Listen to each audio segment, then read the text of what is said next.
नमस्कार दर्शक बंधु शुभ संध्या आमे नहीं आसु देश विदेश राज्यर 20टी गुरुत्वपूर्ण खबर खबरटी भल लगे वीडियो को लाइक करने सहित चैनल न थे सब्सक्राइब करी आपण जिलार ना लिखिदेवे जहाँफल प्रत्येक दिन आपण जिलार खबर किसी ना कि अपडेट पाइपर तेज कौन रही आज सन्धार खबर चलता नजर पकईबा। प्रथम खबर आसंता 25 रु आरंभ हो प्रसिद्ध खंडगिरी कुंभ मेला साधु सत को ओंकार ध्वनि प्रकम्पित हो खंडगिरी उदयगिरी ଚାଲିବ ବେଦ ପୁରାଣ ଓ ଲୋକଙ୍କର ମଧ୍ୟ ଭିଡ ଜମିବ। ଏହାରି ଭିତରେ ମନ୍ତ୍ରୀ ମଧ୍ୟ କହିଛନ୍ତି ଅଶ୍ଳୀଳ ନୃତ୍ୟ ସମ୍ପୂର୍ଣ୍ଣ ବନ୍ଦ ହେବ।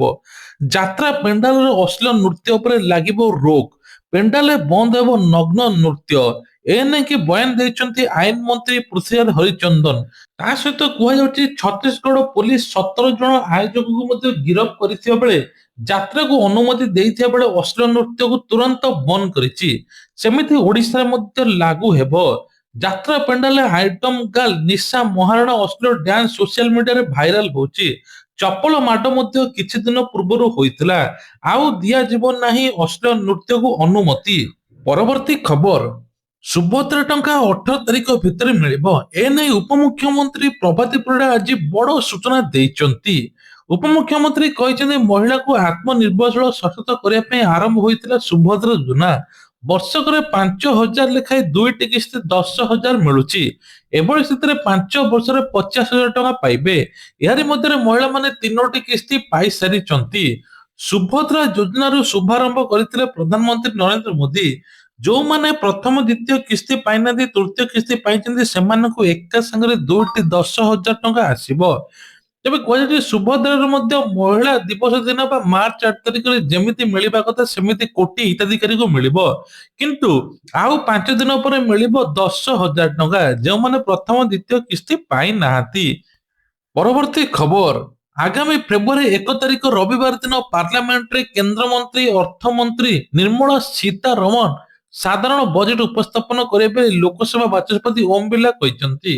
ରବିବାର ବଜେଟ ଉପସ୍ଥାପନ କରାଯିବା ପ୍ରଥମ ଘଟଣା ହେବ।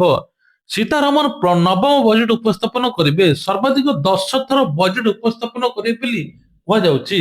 ଜାନୁଆରୀ 28 ତାରିଖରେ ଆରମ୍ଭ ହେବାକୁ ଥିବା ବେଳେ ପ୍ରଥମ ଥର ରାଷ୍ଟ୍ରପତି ଦ୍ରୌପଦୀ ମୁର୍ମୁ ଲୋକସଭା ଓ ରାଜ୍ୟସଭାର ସଦସ୍ୟମାନଙ୍କୁ ଲୋକସଭା ଚାମ୍ବରକୁ ଉଦ୍ବୋଧନ ଦେବେ। ରାଷ୍ଟ୍ରପତି ଅଭିଭାଷଣ ପରେ ଅର୍ଥମନ୍ତ୍ରୀ ନିର୍ମଳା ସୀତାରମଣ ପାର୍ଲାମେଣ୍ଟର ଉଭୟ ଗୃହରେ ଅର୍ଥନୈତିକ ସର୍ଭେ ରିପୋର୍ଟ ଉପସ୍ଥାପନ କରିବେ। ବଜେଟ ଅଧିବେଶନ ଜାନୁଆରୀ 28 ରୁ ଆରମ୍ଭ ହୋଇ ଏପ୍ରିଲ 2 ପର୍ଯ୍ୟନ୍ତ ଚାଲିବ। ସଂସଦୀୟ ବ୍ୟାପାର ମନ୍ତ୍ରୀ କିରେନ ରିଜିଜୁ ପୂର୍ବରୁ କହିଥିଲେ। ଅଧିବେଶନ ପ୍ରଥମ ଭାଗ ଫେବୃଆରୀ 13 ତାରିଖରେ ଶେଷ ହେବାକୁ ଥିବା ଦ୍ୱିତୀୟ ଭାଗ ମାର୍ଚ୍ଚ 3 ତାରିଖରେ ଶେଷ ହେବ। ପରବର୍ତ୍ତୀ ଖବର ଗୁଡ଼ିର ମାଞ୍ଜା ସୂତା ଯୋଗୁଁ ବଡ଼ଦାଣ୍ଡରେ ଏକାଧିକ ଦୁର୍ଘଟଣା ଘଟିବା ସହିତ ଯାତ୍ରୀଙ୍କ ଜୀବନ ମଧ୍ୟ ବିପଦରେ ପଡୁଛି। କିଛି ଦିନ ପୂର୍ବ ଉତ୍ତରପ୍ରଦେଶରେ ମୁମ୍ବାଇରେ ମଧ୍ୟ ଜୀବନ ଚାଲି ଯାଇଥିଲା। ଗୋଟେ 16 ବର୍ଷର ପିଲା ଆଉ ଜଣେ ମହିଳାଙ୍କର ଜୀବନ ଚାଲି ଯାଇଥିଲା। ସେଭଳି ଓଡିଶାରେ ମଧ୍ୟ ଦେଖିବାକୁ ମିଳିଛି ଏଭଳି ସ୍ଥିତି। ଶ୍ରୀକ୍ଷେତ୍ର ଶ୍ରଦ୍ଧାଳୁଙ୍କ ପାଇଁ ମାଞ୍ଜା ସୂତା ସାଜିଛି ବିପଦ। ଏହାକୁ ରୋକ ଲଗାଇବା ପାଇଁ ପୁରୀରେ ବଡ ଆକ୍ସନ ପୋଲିସର। ରବିବାର ଦିନ ମଧ୍ୟ ଖବର ପ୍ରକାଶ ପାଇବା ପରେ ଏବେ ଘଟଣାସ୍ଥଳରେ ପୋଲିସ ଯାଞ୍ଚ ମଧ୍ୟ କରୁଛି। ମାଞ୍ଜା ସୂତାକୁ ଏବେ ରଖୁଛି। ତା ସହିତ ଯେଉଁମାନେ ଜନଗହଳିପୂର୍ଣ୍ଣରେ ଗୁଡ଼ି ଉଡାଉଛନ୍ତି ତାଙ୍କ ଉପରେ ଦୃଢ କାର୍ଯ୍ୟାନୁଷ୍ଠାନ ନିଆଯାଉଛି। ପାଖାପାଖି ଅପରାହ୍ନ 3ଟା 30 ସମୟରେ ବାଲି ଗୁଳିଆରେ ରହୁଥିବା ଦେବାଶିଷ କୁମାର ବଡଦାଣ୍ଡରେ ଯାଉଥିବା ବେଳେ ମାଞ୍ଜା ସୂତା ସମ୍ମୁଖକୁ ଆସିଥିଲେ। ଏକ ମୋଟା ଶୀତ ବସ୍ତ୍ର ପିନ୍ଧିଥିଲେ। କିନ୍ତୁ ଶୀତ ବସ୍ତ୍ର ଜ୍ୟାକେଟଟି ସମ୍ପୂର୍ଣ୍ଣ ଡାହାଣ ବାହୁକୁ ଗଭୀର କ୍ଷତ ଦେଇଥିଲା ବା କଟି ଯାଇଥିଲା। ସେ ଜ୍ୟାକେଟ ପିନ୍ଧିନଥିଲେ ହୁଏତ ଆହୁରି ବଡ ଅଘଟଣ ହୋଇଥାନ୍ତା ବୋଲି ସୂଚନା ଦେଇଛନ୍ତି। ପରବର୍ତ୍ତୀ ଖବର କଟକ କମିଶନରେଟ ଟ୍ରାଫିକ ପରିଚାଳନା ବ୍ୟବସ୍ଥା ବିପନ୍ନ ହୋଇପଡିଛି। ସହର ଭିତରଠୁ ଆରମ୍ଭ କରି କଟକ ଭୁବନେଶ୍ୱର ସଂଯୋଗ କରୁଥିବା 16 ନମ୍ବର ଜାତୀୟ ରାଜପଥ ଏନ୍ଏଚର ଟ୍ରାଫିକ ପୋଷ୍ଟକୁ ଏବେ ଆଖେଠାର ପରି ରହିଛି। ଦୁର୍ଘଟଣା ପ୍ରବଣ ତଥା ବ୍ଲାକ ସ୍ପଟ ଭାବେ ଚିହ୍ନଟ ହୋଇଥିବା ବାଲିକୁଦା ଫୁଲନଗର ଆଦି ଛକରେ ଟ୍ରାଫିକ ସିଗ୍ନାଲ ପୋଷ୍ଟ ଥାଇ ବି ତାହା କାମରେ ଆସୁନାହିଁ। ଏହି ଦୁର୍ଘଟଣା ପ୍ରବଳ ଛକ କନେଷ୍ଟବଳ ବଦଳରେ ହୋମଗାର୍ଡକୁ ଅଧିକାଂଶ ଟ୍ରାଫିକ ପରିଚାଳନା ଦାୟିତ୍ୱ ମିଳୁଛି। ଜାତୀୟ ରାଜପଥରେ 4 ଛକ ଉପରେ ସିଗ୍ନାଲ କାମ କରୁନଥିବାରୁ ନିୟୋଜିତ ହୋମଗାର୍ଡ ମାନେ ଲାଲ କପଡା ହଲାଇ ଦ୍ରୁତଗାମୀ ଯାନକୁ ନିୟନ୍ତ୍ରଣ କରୁଛନ୍ତି। କାଠ ବ୍ରିଜ ମୁଣ୍ଡ ଏବଂ ଗୋପାଳପୁର ଗଡା ଏବଂ ବିଭିନ୍ନ ପ୍ରକାର 2 ହୋମଗାର୍ଡ ନାଲି କପଡା ଦେଖାଇ ଟ୍ରାଫିକ ପରିଚାଳନା କରୁଛନ୍ତି। ତେବେ କୁହାଯାଏ ଟ୍ରାଫିକ ନିୟମ ଏମିତି ଯଦି କରିବେ ଲୋକମାନେ ବିଭିନ୍ନ ପ୍ରକାର ହଇରାଣ ମଧ୍ୟ ହେବେ। ତେଣୁ ଟ୍ରାଫିକ ବ୍ୟବସ୍ଥାକୁ ମଧ୍ୟ ସଜାଡିବା ପାଇଁ କିଛି ଜନ ଲୋକ କହିଛନ୍ତି। ଦୁଇ ଚକିଆ ଆରୋହୀଙ୍କ ପାଇଁ ମଧ୍ୟ ଏହା ବିପଦ ପାଲଟିଛି। ପରବର୍ତ୍ତୀ ଖବର, ଆକାଶରୁ ମେଘ ହଟିବା ପରେ ରାଜ୍ୟରେ ପୁଣି ରାତିର ତାପମାତ୍ରା କମିଛି। ପାଣିପାଗ ଆକଳନ କହୁଛି ପାରଦ ଆହୁରି ଖସିବ। ପବିତ୍ର ମକର ସଂକ୍ରାନ୍ତିରେ ଥଣ୍ଡାର ପ୍ରକୋପ ସାଂଘାତିକ ରହିବ। ଆସନ୍ତା 18 ତାରିଖ ପର୍ଯ୍ୟନ୍ତ ରାଜ୍ୟରେ ଶୀତ ପ୍ରକୋପ ଜାରି ରହିବ। ତାପରେ କ୍ରମଶଃ ଶୀତ କମିପାରେ ବୋଲି କୁହାଯାଉଛି।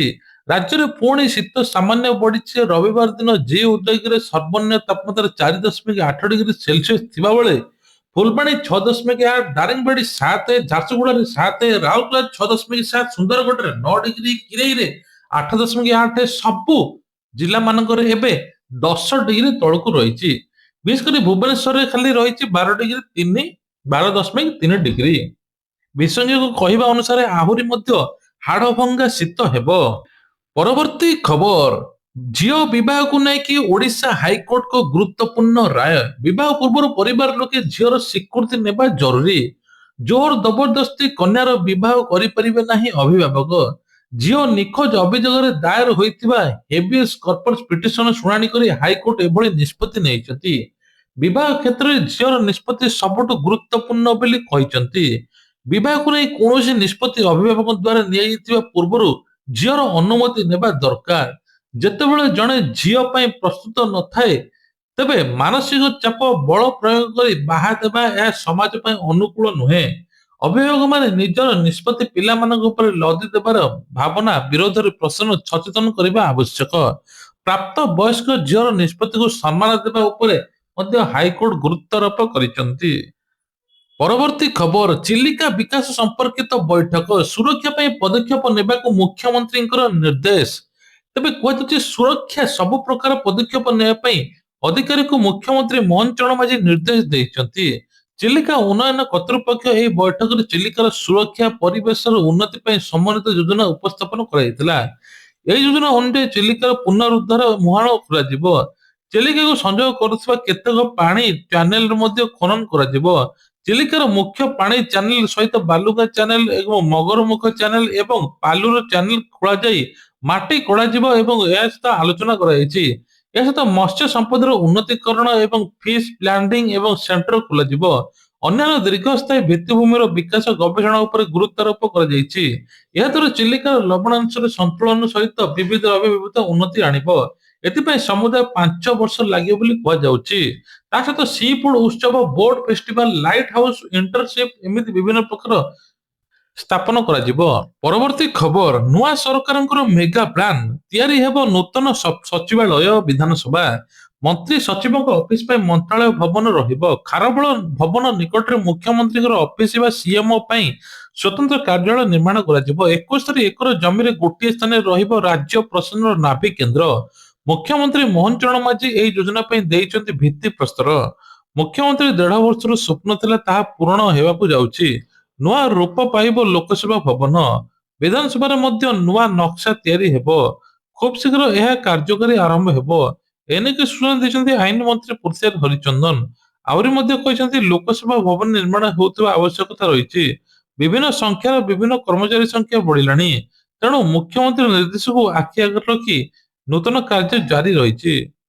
ପରବର୍ତ୍ତୀ ଖବର ଯେ ସଂସଦରେ 22 ଭାଷାରେ ଅନୁବାଦ କରିବ ଏଆଇ। ଗୃହ କାର୍ଯ୍ୟକୁ ଆହୁରି ତ୍ୱରାନ୍ୱିତ କରିବା ପାଇଁ ପ୍ରଯୁକ୍ତି ବିଦ୍ୟା ଆସନ୍ତା 22ଟି ଭାଷାରେ ରିଅଲ ଟାଇମ ଅନୁବାଦ କରିବ ଏଆଇ। ସାର୍ବଜନୀନ ଭାବେ ଉଭୟ ଗୃହରେ ଅଫିସିଆଲି କାଗଜପତ୍ର, ସାଂସଦକୁ ହ୍ୱାଟ୍ସଆପରେ ମିଳିବ ପ୍ରଶ୍ନପତ୍ର ଉତ୍ତର। ଏନେକି ଲୋକସଭା ବାଚସ୍ପତି ଓମ ବିର୍ଲା ସୂଚନା ଦେଇଛନ୍ତି। ଓମ ବିର୍ଲା କହିଛନ୍ତି ସାଂସଦମାନଙ୍କୁ ଅଧିବେଶନରେ 3 ଦିନ ପୂର୍ବରୁ ଏଆଇ ମାଧ୍ୟମରେ ପ୍ରଶ୍ନ ଦିଆଯିବ। ସେମାନଙ୍କର ଉତ୍ତର ଗୋଟିଏ ଦିନ ପୂର୍ବରୁ ହ୍ୱାଟ୍ସଆପ ମାଧ୍ୟମରେ ପ୍ରଦାନ କରାଯିବ। ଏହା ସାଂସଦମାନଙ୍କ ପରିପୂରକ ପ୍ରଶ୍ନ ପ୍ରସ୍ତୁତ କରିବା ପାଇଁ ସମୟ ଦେବ। ଅଧିବେଶନ ଗୋଟିଏ ଘଣ୍ଟା ମଧ୍ୟରେ ଲୋକସଭା କାର୍ଯ୍ୟପନ୍ଥା ୱେବସାଇଟକୁ ଉପଲବ୍ଧ କରାଯିବ। ଶାସନ ଦଳ ମଧ୍ୟ ବିଭିନ୍ନ ମୁହୂର୍ତ୍ତରେ ବିଲ୍କୁ ଆଗତ କରିବେ। ପରବର୍ତ୍ତୀ ଖବର ହଉଛି ଅନଲାଇନରେ ଯୁକ୍ତ 2 ଖାତା ଦେଖା। ଚଳିତ ବର୍ଷ ଅନଲାଇନରେ ହୋଇପାରେ ଯୁକ୍ତ 2 ଖାତା ଦେଖା। ଏଥିପାଇଁ କଳା ବିଭାଗ ପକ୍ଷରୁ ପ୍ରସ୍ତୁତି କରାଯାଇଛି। ଚୂଡାନ୍ତ ପାଇଁ ବଜେଟ ଫାଇନାଲ ହୋଇନାହିଁ। ବଜେଟ ମଞ୍ଜୁର ହେଲେ ସେ ପ୍ରତି ନିଷ୍ପତ୍ତି ନିଆଯିବ ବୋଲି କୁହାଯାଉଛି। ସେହିଭଳି ଅନଲାଇନ ବ୍ୟବସ୍ଥାରେ ମଧ୍ୟ ପରୀକ୍ଷା ଉତ୍ତର ଖାତା ମୂଲ୍ୟାଙ୍କନ କରାଯିବ। ଆନୁଷଙ୍ଗିକ ବ୍ୟବସ୍ଥାକୁ ଅର୍ଥମନ୍ତ୍ରୀ ନିର୍ମଳା ସୀତାରମଣ ମଧ୍ୟ ସେପଟେ ବଜେଟ ଉପସ୍ଥାପନ କରିବେ। ଏଥର କୁହାଯାଉଛି ଯୁକ୍ତ 2 ଖାତା ଦେଖାଯିବ ଏବଂ 10th ପରୀକ୍ଷା ବା ପରୀକ୍ଷା ଆସୁଛି ଏଆଇ କ୍ୟାମେରା ଲାଗିବ। ଏଆଇ କ୍ୟାମେରା ତନ୍ନ ତନ୍ନ ଧରି ଲାଗିବ, ଯାଞ୍ଚ ମଧ୍ୟ ହେବ, ଯେଭଳି ପିଲାଙ୍କ ଭବିଷ୍ୟତକୁ ନଷ୍ଟ କରିବାକୁ ଦିଆଯିବ ନାହିଁ।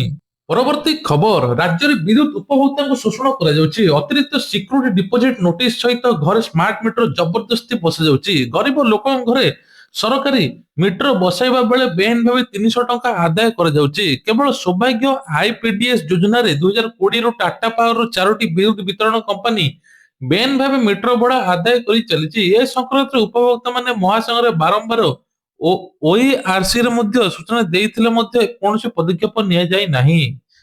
ପରବର୍ତ୍ତୀ ଖବର, ଆମେରିକା ରାଷ୍ଟ୍ରପତି ଡୋନାଲ୍ଡ ଟ୍ରମ୍ପ ଇରାନର ଆର୍ଥିକ ମେରୁଦଣ୍ଡ ଭାଙ୍ଗିବାକୁ ଏକ ବଡ଼ ପଦକ୍ଷେପ ନେଇଛନ୍ତି, ଯାହାକି ଶୁଳ୍କ ଯୁଦ୍ଧ ଘୋଷଣା। ସେ ସ୍ପଷ୍ଟ କରିଛନ୍ତି, ଇରାନ ସହିତ ବାଣିଜ୍ୟିକ ସମ୍ପର୍କ ବଜାୟ ରଖିବା, ଯେକୌଣସି ଦେଶକୁ ଆମେରିକାର ସହିତ ବାଣିଜ୍ୟ କଲେ 25% ଶୁଳ୍କ ଦେବାକୁ ପଡ଼ିବ। ଟ୍ରମ୍ପ ପ୍ରଶାସନ ଏହି କଠୋର ଆଭିମୁଖ୍ୟ ଇରାନ ସହିତ ଚୀନ ଏବଂ ଭାରତ, ୟୁଏଇ ଭଳି ବାଣିଜ୍ୟିକ ଅଂଶୀଦାରମାନେ ବଡ଼ ବଡ଼ ଆହ୍ୱାନ ଦେଇଛନ୍ତି ବୋଲି ମତ ପ୍ରକାଶ କରାଯାଇଛି। ଡୋନାଲ୍ଡ ଟ୍ରମ୍ପ ତାଙ୍କ ସୋସିଆଲ ମିଡିଆ ପ୍ଲାଟଫର୍ମରେ ଟ୍ରୁଥ ସୋସିଆଲ କହିଛନ୍ତି, ନୂତନ ଆଦେଶକୁ ସମ୍ପର୍କରେ ଘୋଷଣା କରିଛନ୍ତି। ସେ କହିଛନ୍ତି, ଆଦେଶକୁ ତୁରନ୍ତ କାର୍ଯ୍ୟକାରୀ ହେବ, ଏଥିରେ କୌଣସି ପରିବର୍ତ୍ତନ କରାଯିବ ନାହିଁ। ଟ୍ରମ୍ପଙ୍କ ଅନୁସାରେ ଯଦି ପଦକ୍ଷେପ ଇରାନ ଆର୍ଥିକ ସହାୟତା ବନ୍ଦ କରିବ, ତେବେ ପ୍ରଦର୍ଶନକାରୀଙ୍କ ଦାବି ମଧ୍ୟ ଗ୍ରହଣ କରିବା ପାଇଁ ଇରାନ ସରକାର ଉପରେ ଚାପ ମଧ୍ୟ ପକାଇବ।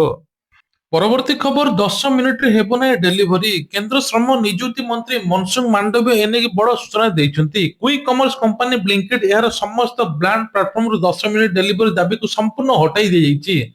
ଡେଲିଭରି କର୍ମଚାରୀଙ୍କ ସୁରକ୍ଷା ଉନ୍ନତ କାର୍ଯ୍ୟ ପରିସ୍ଥିତିକୁ ଧ୍ୟାନରେ ରଖି ଏଭଳି ନିଷ୍ପତ୍ତି ନିଆଯାଇଛି।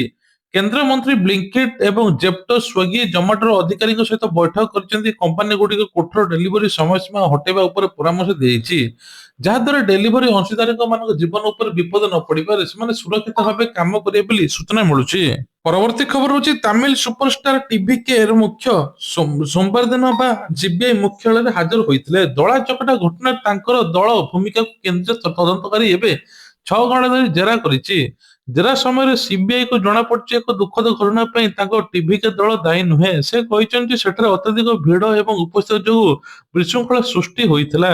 ତେଣୁ ଏବେ ବିଜୟ ବୟାନକୁ ନେଇ ପଚରାଉଚରା ମଧ୍ୟ ଆହୁରି ଜୋରଦାର ଚାଲିଛି।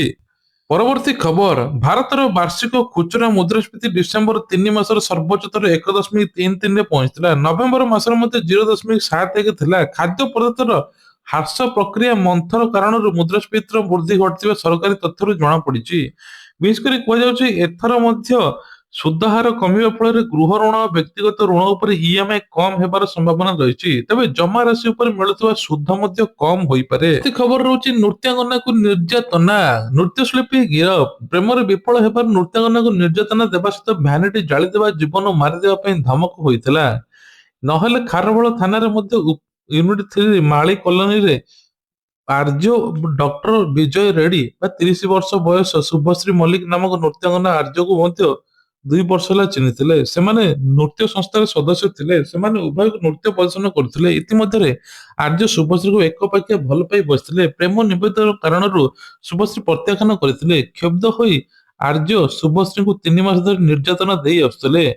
ଗତକାଲି ଅପରାହ୍ନରେ ଶୁଭଶ୍ରୀ ଭବାନୀପାଟଣାରୁ ଭୁବନେଶ୍ୱର ଆସି ଅପରାହ୍ନ 4:30 ବେଳେ ପଳାଶୁଣୀ ଛକରେ ଓହ୍ଲାଇଥିଲେ। ଏହି ସମୟରେ ଆର୍ଯ୍ୟ ସେଠାରେ ଶୁଭଶ୍ରୀଙ୍କୁ ହାତକୁ ଟାଣି ମୋବାଇଲ ଛଡ଼ାଇ ଅଟୋରେ ଜବରଦସ୍ତି ବସାଇଥିଲେ। ରାମ ମନ୍ଦିର ନିକଟକୁ ନେଇ ସେଠାରେ ମାଡ଼ ମାରି ମୁହଁ ଫୁଲାଇଥିଲେ। ତାଙ୍କ ଭ୍ୟାନିଟି ଛଡ଼ାଇ ନିଆଁ ଲଗାଇ ଦେଇଥିଲେ। ଭ୍ୟାନିଟିରେ 5,000 ଟଙ୍କା ଡ୍ରେସ୍, ରୂପା ଅଳଙ୍କାର ମଧ୍ୟ ଥିଲା, ଯାହାକି ପୋଡ଼ି ସମ୍ପୂର୍ଣ୍ଣ ନଷ୍ଟ ହୋଇଯାଇଥିଲା। ଶୁଭଶ୍ରୀ ଏନେଇ ଖାରବେଳ ନଗର ଥାନାରେ ମଧ୍ୟ ଅଭିଯୋଗ କରିଛନ୍ତି। ପୋଲିସ ଏହି ମାମଲାକୁ ରୁଜୁ କରି ଆର୍ଯ୍ୟ ଗିରଫ କରି କୋର୍ଟ ଚାଲାଣ ମଧ୍ୟ କରିଛି। ଇଏ ଥିଲା ଆଜିର ଦେଶ ବିଦେଶ ରାଜ୍ୟର ଖବର। ଯଦି ଖବରଟି ଭଲ ଲାଗିଥାଏ ନିଶ୍ଚୟ ଲାଇକ୍ କରିବେ। ଚ୍ୟାନେଲରେ ନୂଆ ଥିଲେ ସବସ୍କ୍ରାଇବ କରିବା ପାଇଁ ଭୁଲିବେ ନାହିଁ। ଜୟ ଜଗନ୍ନାଥ।